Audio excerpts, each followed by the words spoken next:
قال رسول الله صلى الله عليه وسلم أخلص دينك يكفيك العمل القليل. ونادى رجل يا رسول الله ما الإيمان؟ قال الإخلاص، أو كما قال عليه الصلاة والسلام. صلى الله على سيدنا ومولانا محمد وعلى آله وأصحابه وسلم. صلى الله على سيدنا ومولانا محمد وعلى آله وأصحابه وسلم. صلى الله على سيدنا ومولانا محمد وعلى آله وأصحابه وسلم. الحمد لله. আল্লাহ পাক রব্বুল আলামিনের দরবারে অসংখ্য অগণিত শুকরিয়া যে আল্লাহ সুবহানাহু ওয়া তাআলা বললে সুস্থ অবস্থায় রাখিয়া আল্লাহর ঘর মসজিদ ও হাজির হওয়ার উপস্থিত হওয়ার তৌফিক দান করছেন। আমরা সকলেও কালিমাতুশ শুকর আদায় করি আলহামদুলিল্লাহ। আমি আজকে আপনাদের সামনে কোরআনুল কারীমের একটা আয়াত অংশ বিশেষ আর আল্লাহর রাসূল সাল্লাল্লাহু আলাইহি ওয়াসাল্লামের অসংখ্য অগণিত হাদিস থেকে একটা হাদিস তেলাওয়াত করছি। সময় খুবই কম, আল্লাহ সুবহানাহু ওয়া তাআলা দি তৌফিক দিন সামান্য সময়ের ভিতরে ইনশাআল্লাহ আলোচনা শেষ কিছু সময় এই বিষয়ে আলোচনা করার চেষ্টা করব। মা তৌফিক ইল্লা বিল্লাহ। কোরআনে কারীমের এই আয়াতের মধ্যে আর আল্লাহর রাসূল সাল্লাল্লাহু আলাইহি ওয়াসাল্লামের এই হাদিসের মধ্যে আল্লাহ সুবহানাহু ওয়া তাআলা এবং রাসূল করিম সাল্লাল্লাহু আলাইহি ওয়াসাল্লামের ইখলাসের গুরুত্ব আর ফজিলত সম্পর্কে বর্ণনা দিয়েছেন। আমরা গত জুমাতে এই বিষয়টা নিয়ে আলোচনা করছিলাম, ইখলাসের গুরুত্ব আর ফজিলত কিতা। কোরআন এবং হাদিসের মধ্যে অসংখ্য আয়াতের মধ্যে আল্লাহ সুবহানাহু ওয়া তাআলা ইখলাসের প্রতি গুরুত্ব আরোপ করেছেন। আল্লাহ রাসূলের অগণিত অসংখ্য হাদিসের মধ্যে এই ইখলাসের প্রতি গুরুত্ব আরোপ করেছেন। কারণ আমরা যে আমল করি, যদি ইখলাস ছাড়া আমল করি, ইখলাসের অর্থগত যে উম্মত হয়েছি একনিষ্ঠতার সাথে ইবাদত করা, শুধুমাত্র আল্লাহর রাজি খুশি করার জন্য ইবাদত করা, অন্য কোনো নিয়ত থাকতো না, অন্য কোনো উদ্দেশ্য থাকতো না। তো কোরআনে কারীমের অনেক আয়াতের মধ্যে আল্লাহ সুবহানাহু ওয়া তাআলা ইখলাসের সাথে আমল করার প্রতি গুরুত্ব আরোপ করেছেন। আল্লাহ রাসূলের অনেক হাদিসের মধ্যে এই বিষয়ে ইখলাসের সাথে আমল করার প্রতি গুরুত্ব আরোপ করেন। কারণ ইখলাসবিহীন আমল এটা হলো মূল্যহীন। ইখলাস ছাড়া যে আমল করা হয় এটার কোনো মূল্য নাই। আমলের রূহ, আমলের জান, আমলের আত্মা হইল ইখলাস। ইখলাস ছাড়া যদি কোনো আমল করা হয় এই আমলটা আল্লাহ দরবারে গ্রহণযোগ্য হয় না। আমরা যে দুনিয়ার জীবনে আল্লাহ সুবহানাহু ওয়া তাআলা যত হুকুম আমরা করছেন, আমরা যারা পালন করি, দ্বীনের উপরে থাকতাম চাই, নামাজ, রোজা, হজ, যাকাত ইত্যাদি আল্লাহর আদেশ সম্বলিত যত জিনিস আছে আমরা যে করলাম, এমনিভাবে আল্লাহ সুবহানাহু ওয়া তাআলার নিষিদ্ধ সম্পর্কিত যে সকল বিষয় আছে, জিনিস আছে, আমরা এই নিষিদ্ধ জিনিসটাকে যেটা আমরা নিজের বাছাইয়া রাখা, এইসবগুলো আমলনামার মধ্যে লেখা হয়। কিন্তু আল্লাহ পাক রব্বুল আলামিন আমরা যে আল্লাহর হুকুমরে পালন করলাম, আদেশ নিষেধ মানিয়া চললাম, এগুলো কবুল করা কি না এই ব্যাপারে আমরা বড় উদাসীন। এই ব্যাপারে আমরা চিন্তাও করলাম না যে আমরা যে করলাম, খাইলাম সবভাবে করলাম, কিন্তু এগুলো কবুল হনি না ওর না, এই ব্যাপারে চিন্তা নাই। কোন তরিকায় করলে, কীভাবে করলে আল্লাহ পাক রব্বুল আলামিনের কাছে আমরা এই আমলটা কবুল হইব, এই ফিকির আমরা নাই। এই ফিকিরটা আমরা করতে হইব। আমল এত কষ্ট হইলে জুম্মার নামাজও আইলাম, এখন যদি আমার আমলটা কবুল হয় না, এমনভাবে করলাম যেমনি কবুল না হয়, তাইলে তো আমার এই কষ্টটা বেঁচা গেল। মনে করুক একজন মানুষ জুম্মার নামাজও আইছে ও উদ্দেশ্যে, জুম্মার নামাজ যদি না যায় মানুষে তো কিতা হইব, এইগুলোটা আমার এগুলো জুম্মাতেও হয় না, এগুলো তো ওরা নামাজও হয় না, জুম্মাতেও হয় না।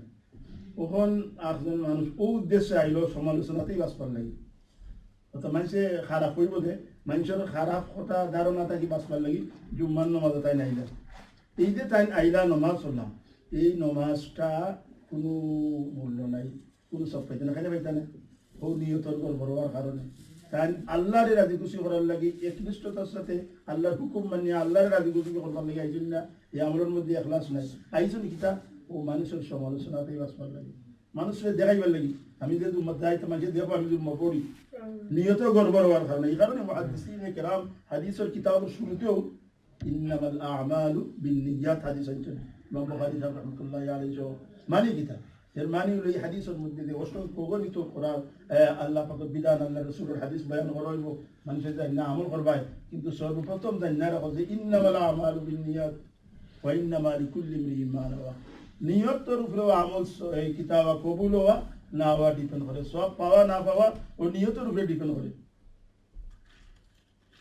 কাজেই ওয়া ইন্নামা লিকুল্লি ইমরিইন মা নাওয়া যে যেভাবে কিতাব করবা নিয়ত করবা তাই ওই রকম ভাবে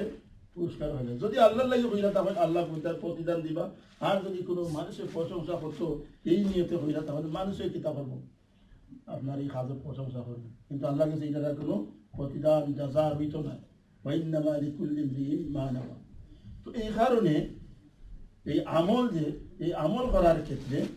ইখলাসের প্রতি কোরআন হাদিসের মধ্যে বেশি বেশি করিয়া গুরুত্ব করা হয়েছে এই হাদিসের মধ্যে আছে আল্লাহ রাসূল সাল্লাল্লাহু আলাইহি ওয়াসাল্লাম ইন্নাল্লাহা লা ইয়াকবালু মিনাল আমাল ইল্লা মা কানা লাহু আলাইহা খালিসান অর্থাৎ কোনো আমল আল্লাহ পাক রব্বুল আলামিনের কবুল হয় না আল্লাহর দরবারে গ্রহণযোগ্য হয় না ইল্লা মা কানা লাহু কিন্তু যে আমলটা খালিস ভাবে ইখলাসের সাথে শুধুমাত্র আল্লাহ সুবহানাহু ওয়া তাআলা লাগি করা হয় যে আমলের মধ্যে আল্লাহর সন্তুষ্টি কামনা থাকে ওইটা কবুল হবে আখলিস দীনাকা ইয়াকফিকাল আমালু কারীম অন্য হাদিসের মধ্যে আছে আল্লাহ রাসূল ফরমান ইখলাসের সাথে যদি আমল করো অল্প আমলও নাজাত পাওয়ার জন্য যথেষ্ট হতে পারে গত জুম্মাতে আমরা আলোচনা করছি আল্লাহ ওয়া উমিরু ইল্লা লিয়াবুদুল্লাহ মুখলিসিনা লাহুদ্দিন আল্লাহ কোরআনে কারীমের মধ্যে এইরকম ভাবে আরো অনেক আয়াত আছে আলা লিল্লাহিদ দীন খালিস অর্থাৎ আল্লাহ তোমরা হুকুম কররা না খালি এতটুকু কররা যে তোমরা যে ইবাদতটা করবাই একনিষ্ঠতার সাথে ইখলাসের সাথে করিও ওমা উমিরু আল্লাহ কোনটার হুকুম করে না ইল্লা লিয়াবুদুল্লাহ কিন্তু ওই জিনিসের হুকুম করেন যে আল্লাহর ইবাদত ও মুখলিসিনা ইখলাসের সাথে আমলটা করে একনিষ্ঠতার সাথে শুধুমাত্র আল্লাহর পাওয়ার জন্য আল্লাহর সন্তুষ্টির জন্য ইবাদত করো অন্য কোনো উদ্দেশ্য থাকতো না ইখলাসের সাথে যদি আমরা ছোট্ট একটা আমল করি ও একটা আমল কি হইতে হবে না যাতের কারণ হইতে পারে যেমন হযরত আবু দাউদ রাহমাতুল্লাহি আলাইহি ঘটনা কিতাবের মধ্যে যখন আবু দাউদ শরীফে হাদিসের কিতাব সিয়াদের তারিখ কিতাব পড়া নিয়ে দানি আদু সফর বাইরে একটা নদী অতিক্রম করা খেওয়া দেখা জানি নদীর মধ্যে তো এক থেকে আর সাইডে তাই যারা তো এর মধ্যে জানি একটা এসি আইছে কিতাবের মধ্যে যখন এসি আইলে আমরা মুসলমান হলে কিতাব হই আলহামদুলিল্লাহ হই যেন হুনুন তাই কিতাব হইতা ইয়ারহামুকাল্লাহ তো আমি জানলে কিতাব হইতাম ইয়াহদিকুমুল্লাহ আমার এই চাইছিলাম আলহামদুলিল্লাহ বলতাম আপনি ইয়ারহামুকাল্লাহ হইছেন আমি ইয়াহদিকুমুল্লাহ হইতাম এবং তার এসে আইসে তো বেটা আরব না ওদিকে আর তাই নদীকে ধারা দুই ধরনের নাও খুব সৌতি খুব বেশি স্পিডও তো এই আলহামদুলিল্লাহ ইমাম আবু দাউদ রাহমাতুল্লাহি আলাইহি আলহামদুলিল্লাহ হইছেন এই ইয়ারহামুকাল্লাহ হইছেন এই ইয়ারহামুকাল্লাহ হইছেন ইমাম আবু দাউদে হইছেন কিন্তু এই কিতাব হইতা ইমাম আবু দাউদ সাহেব ইয়াহদিকুমুল্লাহ হইতা তান কইছেন ইয়াহদিকুমুল্লাহ খইয়া তান খোলদি চাইছেন আমি তো রাজ্য দূরে গেছে কি দেখা আমার না ওন্দি গেছে কি কানুন নৌকা ওন্দি গেছে ইনতা মাইজন শুনছেন না তো এখানে শুনছি না তখন তান কিতাব হল্লা বেটা বললে তোমার আমি আরো একদিন রব দিমু তুমি তাড়াতাড়ি না ঘুরে যাও বেটা খান্দাত যাও গিয়া হারি একদিন রব যা খান্দাত গিয়ারি বেটারে শুনাইয়া হয়েছেন ইয়াহদি কুমুল্লাহ রাত্রিবেলা স্বপ্নে তখন কিতাবের মধ্যে লেখন দিয়ে কান্দে খেয়ে শুনে কর ও আবু দাউদের সুসংবাদ দেও আবু দাউদের সংবাদ জানাও যে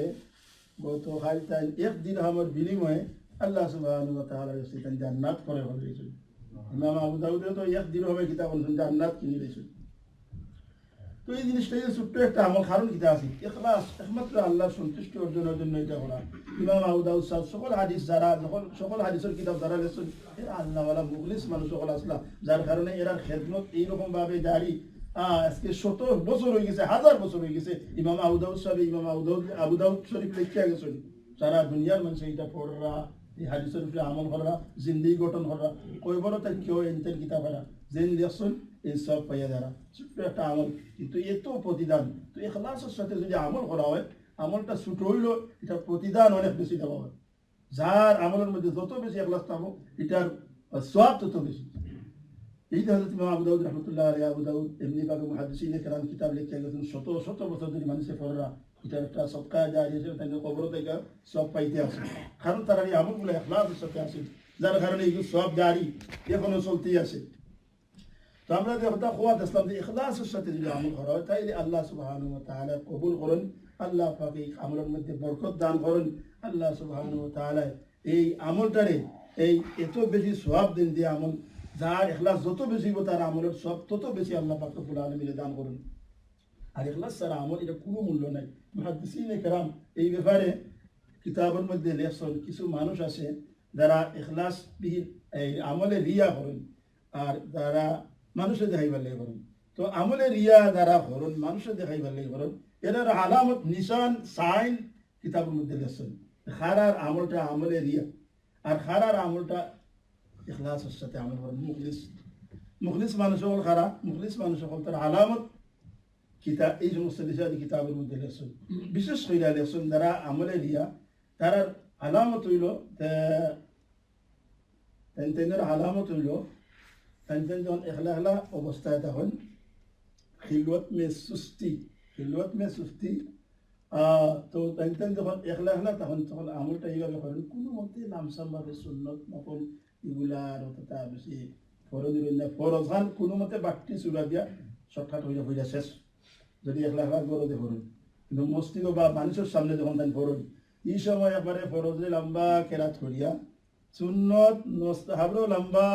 হইয়া ফরজ, এমনকি খোদা নামাজও ফরাত লাগল। এর মানে কিতা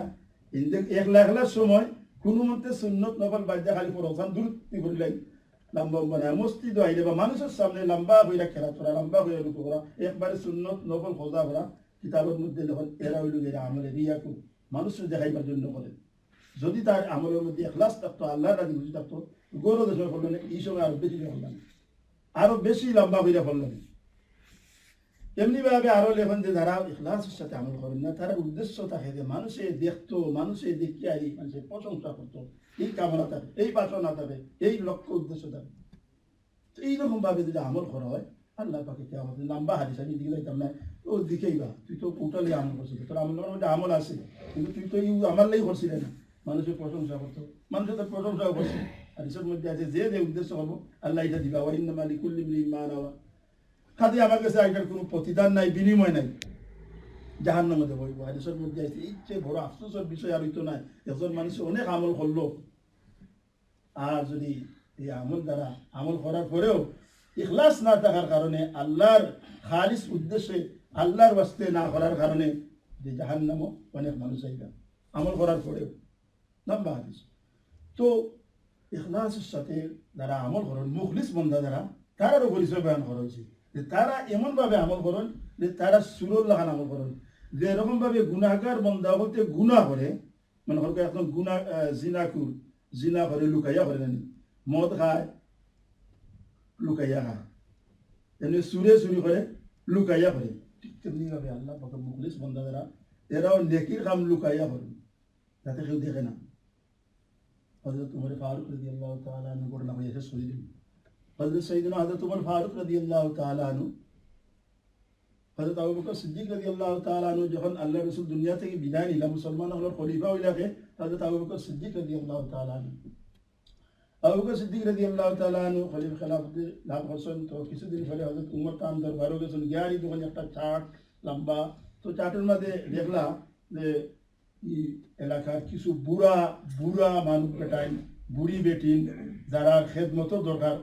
এখানকার সব পাঁচ হতে পারেন না তো এরা লিস্টি আর এরার লাগি নামও খান্দাবাই দেওয়া আছে খে খার খেদমতো। তো একজন বুড়ি একজন বৃদ্ধা মহিলা দেখলা উমর রাদিয়াল্লাহু তাআলা এর নাম খান্দাবাই খাদিম খেলে খান তো তাই মনে মানে নিয়ে ধরলে আজকে থেকে আমি এই মহিলাটার খাদিম হয়েছি ফজরের নামাজ পড়িয়া রাত্রি বাদে ফজরের নামাজ পড়িয়া এই মহিলার গরো গিয়া দরজার সামনে কারো ইয়া কয়রা যে আপনার খাদিম হাজির সালামনা কইরা তখন এই বৃদ্ধা মহিলা হয় আমার খাদিম দিন তাই তো কাম কইরা গিয়া আসুন আমার খাদিম যে তাই তো কাম কইরা গিয়া আসুন আর আমার তেমন কোনো কাম লাগে না খালি বাড়া থেকে পানি টাইনা দেওয়া লাগে আর গড় খান ঝাড়ু মুছ করার লাগে স্বাস্থ্য করা লাগে। তো ওই উমর রাদিয়াল্লাহু তাআলা আনহু গেছেন কি বাদর দিন আইছেন বাদর দিনও কিতা করছেন উমর রাদিয়াল্লাহু তাআলা বা পয়লা দিন ফজর বাদে 12 দিন আইছেন ফজরের আগে তাহাজ্জুদ পড়িয়া দিও কিতা করছেন আইছেন আইয়া দি খয়রা দরজা তারাই সালাম হইরা যে আপনার খাদিম হাজির এর মানে হলো তাই হড়ি দিতা কি পর্দা তো হজরতে এই মহিলা কইরা আবার জবাব দেয় যে আমার খাম যে করুন খাদিমে তো একটু আগুন হইরা গেল আমার খাদিমে খাম আপনি আবার এখানে খেয়ে আইলা আমার তো দরকার নেই খাম করার তখন মুরাদুল্লাহ তাআলা যে আপনার খাদিম খেয়ে বলে আমি তাদের চিনি না বলে নাম কিতাব বলে নামও জানি না তাই না খালি ওখানে আমি হাজির আমি বাবা ফর্দার আউলে যাই কি আর আমার ফানি আইনা যা করো যেত খামলা আছে এগুলো সামটে যাবেন উমর রাদিয়াল্লাহু তাআলা আনহু তো উমর কাইনো চিন্তা করলা খেয়ে দেখতাম বাদর রাতে আর ঘুমাইছিলাম না এসার বাদে আইয়া বের বুড়া বুড়ি তোতার সামনে আজি এসা বাদ থাকি দেখুন খেয়ে আই না খেদমত করতো তো দেখা গেল কিছু সময় বাদে একজন মানুষ তাপাত নাই আস্তে আস্তে আস্তে আস্তে বুড়া বুড়ি তোতার সামনে উমর রাদিয়াল্লাহু তাআলা আনহু লুকাইয়া বইল সাথে সাথে গিয়ে আইয়ার সামনে এই আপনি খেয়ে নো কতটা কি লাগলো মানে আমি আবু বকর মুসলমান হলো খলিফা হ্যাঁ আপনি অত রাখছিলাম গভীর রাতি বুড়া বেটি দরকার সামনে বলে আমি এই মার এই বৃদ্ধা মহিলা আমি খেদমতের দায়িত্ব নিছি তো আপনার এই ফালতু জুতা নাই এখানে বলে না জুতাও কারণে না এখন গভীর রাত মানুষ ঘুমো জুতার সাউনে ঘুম সারিতে পারে এই কারণে আমি হাতে খেয়েও ইতা না করে তার না পায় কষ্ট না হয় এই কারণে আমি খালি ভাগাই এই ঘটনা যেটা ওগুলো শেষ ঘটনার মধ্যে আমরা কি জানলাম ঘটনাটা যখন তারা আমল খররা কত লুকাইয়া মুখলিস মানুষ যারা এখলাস ওয়ালা যারা তারা এইরকম ভাবে গোপনে আমল করেন এই কারণে তো এই সমস্ত মহামানব সম্পর্কে আল্লাহ রসুল দুনিয়ার তাকে এরা ব্যস্ত চারিদিকে জায়গা শুনি আবু বকর ফিল জান্নাহ উমর ফিল জান্নাহ এইরকম ভাবে কিরকম মুখলিস কিরকম আল্লাহওয়ালা আসলাম এই তারার আমলের সামনে যদি আমরা আমলটা রাখি তাইলে তো বুঝতাম পারবো যে আমরা আমল তো তারা আমলের তুলনায় কোনতেও না তো যাই হোক আমরা আলোচনার মূল বিষয়বস্তু হইল ইখলাস ছাড়া নিয়ত যদি গড়বড় থাকে আমল যদি আল্লাহর লাগি করা না হয় এই আমল আল্লাহ গ্রহণ করেন না এই আমলের কোনো মূল্য নাই এই কারণে এত কষ্ট করে আমরা নামাজ পড়ি যা কিছু করি দোকা ফয়রাত করি যা কিছু করি দিনের কাম যেগুলো করি ইখলাসের সাথে করতাম শুধুমাত্র আল্লাহর রেজামন্দি উদ্দেশ্য থাকতো তাইলে আল্লাহ সুবহানাহু ওয়া তাআলা পরিপূর্ণভাবে সব দান করবা আর অল্প আমলই আমরা অনেক বেশি আমল লাভ করবো আল্লাহ সুবহানাহু ওয়া তাআলা সকল ইখলাসের সাথে আমরা তৌফিক দান করুন আমিন ওয়া আখিরু দাওয়ানা আলহামদুলিল্লাহ